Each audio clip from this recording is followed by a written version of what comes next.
Alright, so today we're going to take a look at this channel, Marshall Stannus. He's got 30,000 subscribers, doing well. And as a channel like myself that loves talking about comedians, there's nothing more gratifying than seeing a channel that doesn't necessarily talk about comedians getting into the mix. Starting to see what we're seeing, what we've been seeing, what we've been saying, and getting rid of the brainwash.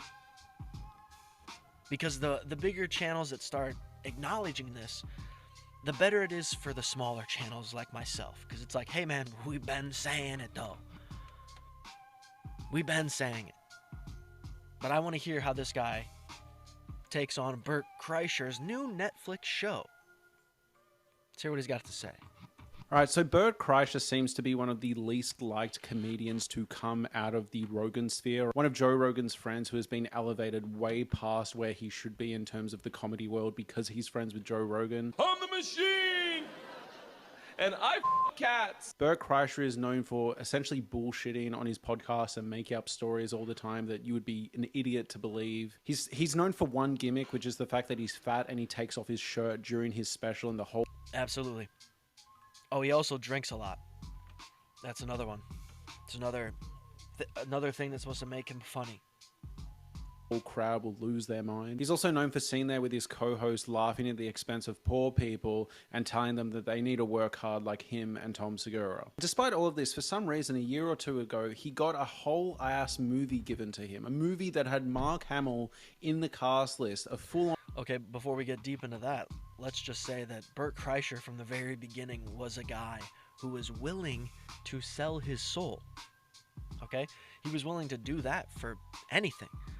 Being half naked every time he does stand-up is the longest running humiliation ritual I've ever seen. Full-on theater release movie that completely tanked. You paid money to see my son tell his made-up story about robbing a train in Russia? For the millionth time, it's a true story. And for some reason, Netflix was like, yeah, we'll buy the rights to that movie that completely tanked and we'll give you your own fictional show where you're the lead character and it's all about how you're just misunderstood and the empowerment that comes from being yourself and ripping off your shirt and not being fake or trying to conform to what society wants you to be. But don't we all know Birdie Boy is fake? I mean, he's already going by a different name. Isn't it Albert? Like, you know? He's been the same guy since he spent 7 years in college, right? Just perpetually drinking his life away. And sure, he's getting stories from that. That doesn't necessarily make him a storyteller, right? Because that's what everybody likes to say when they're a bad comedian. Oh, he's a storyteller. Oh, you mean he's fucking boring? Listen up, fuckers. I'm done giving the... Okay, I have to give him credit here because I know what it's like to try to screen grab from Netflix. I don't know if any of you guys have done that, but you try to screen grab anything from Netflix, you get a black screen. They have some sort of software that doesn't allow that, which I find very dark. What kind of power do you have where you can keep that from happening? It's weird. But, yeah, he obviously took his camera and put it right to his TV. That's the levels you gotta go to, man, to get this shit out there. I don't know how many views this video has, but definitely check out this guy's channel, because he's saying all the right things, man. Marshall Stannus, he's on point here. He's cringe, and it doesn't make sense why he has any fans.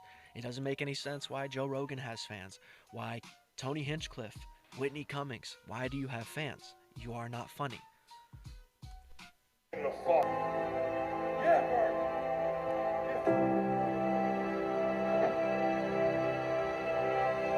This show is completely baffling, guys. This whole shirtless thing, where does it come from?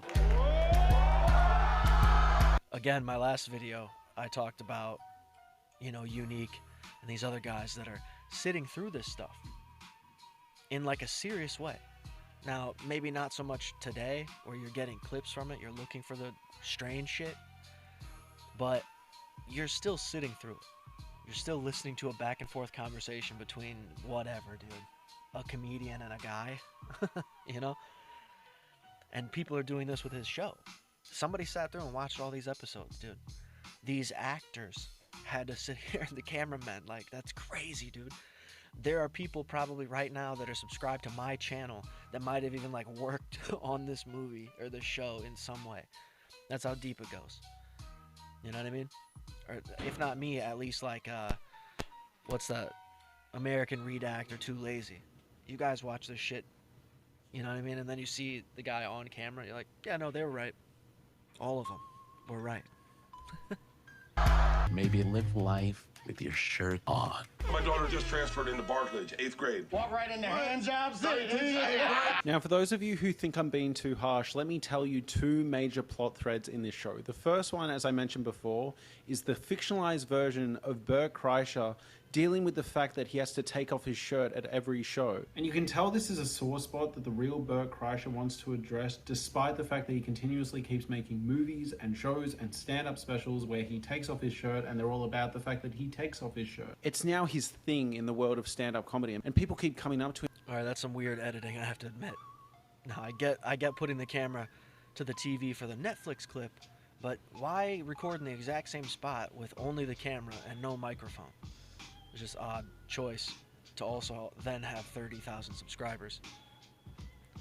Up to him, begging him to take off the shirt, and they're not even there for his jokes anymore. And then he goes to therapy, and the therapist is like, tell me, why do you take off the shirt? Then we're subjected to countless therapy scenes where Bert talks about why he takes off his shirt, the level of freedom and empowerment it provides, and how he's not fitting into a world that wants to push these comedians and these free thinkers down. And then from there we watch as he tries to fit in and conform with his new lifestyle in this new town. He starts wearing a shirt and lets go of what makes Bert truly Bert. He starts asking people questions and sacrificing on his morals. And this metaphor is wrapped up in him wearing a shirt. And then finally, maybe, when he lets go of all this and pushes... You know, I don't want to get too deep because you obviously want to go check out this video yourself, but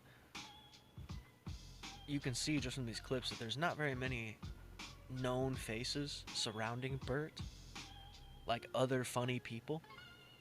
I wonder why that is, dude. I wonder why. I think they got a guy from like the fucking Liberty Mutual Insurance commercial. I think they got him in that movie, and that's about it.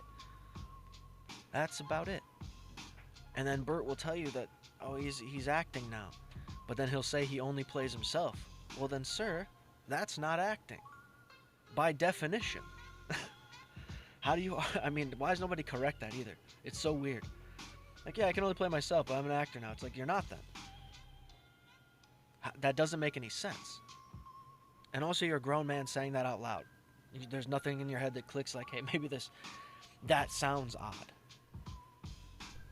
Pushes back against the system that wants to keep him down, he'll rip off his shirt once again. That's the type of like plot line we're following. But if that isn't doing it for you, the next plot line is one where Bert goes on a podcast and starts making jokes about whether or not his daughter is giving hand jobs at her new school, which is genuinely baffling behavior. Then the supposed mean girl of the school shares this clip around, a publicly available clip with a fellow classmate's dad talking about whether her daughter is giving hand jobs or not. So the bully shares this around, and then Bert has the audacity to be supremely pissed off and is like, this little bitch is cyberbullying my daughter, and calls in a meeting where he starts demanding that they punish her and tell her off. All the while, our lead character Bert... Alright, so what we're finding out is the obvious at this point. Is the show is every story that Bert has already said. You know, he's already talked about it on 100 podcasts, how he's ruined his fucking daughter's social life because of his willingness to go on a stage and talk about them. Okay? So what are we getting into here? It's nothing new. And the fact that he's also saying that he's playing himself, why would anybody give a shit?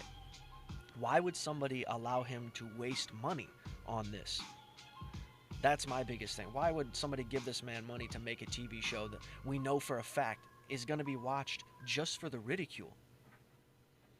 And you're going to get, what, 8 episodes? 6 episodes?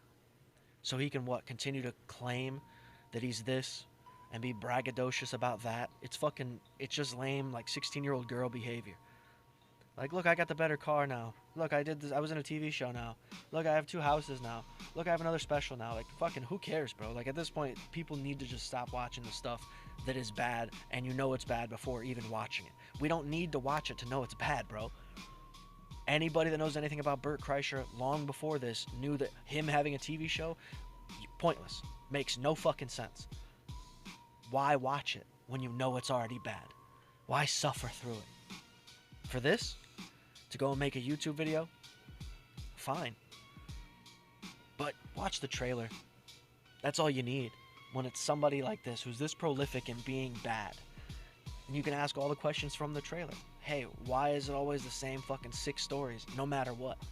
No matter where he's at, what he's doing, if it's a TV show, a goddamn movie, it's a story we've all heard before, and we know he's said before. Hey, he's been to Vietnam because he was on a goddamn I mean, they tried so hard to make this guy a star 20 years ago, and nobody gave a fuck. And here we are being forced because of somebody like Joe Rogan to believe, oh yeah, no, Bert's the man. Bert's got a Mickey Mantle gene that somehow allowed him to have blood clots in his fucking lungs. I don't understand, dude. I don't understand. But my second biggest issue is people going and still watching the shit, even though they know it's going to be bad because they can make content out of it. Why? If we stop watching Brendan Schaub's stuff altogether, it goes away, dude. It does. They have no reason to keep doing it. But because we watch it, channels watch it, for the ridicule, it lives. It breathes. It doesn't grow, that's for damn sure, but either way, go check out this Marshall Stannus channel. He suffered through the Bert Kreischer thing. The least you could do is give him a like for that. Hit the like, hit the subscribe, and I'll see you in the next one probably.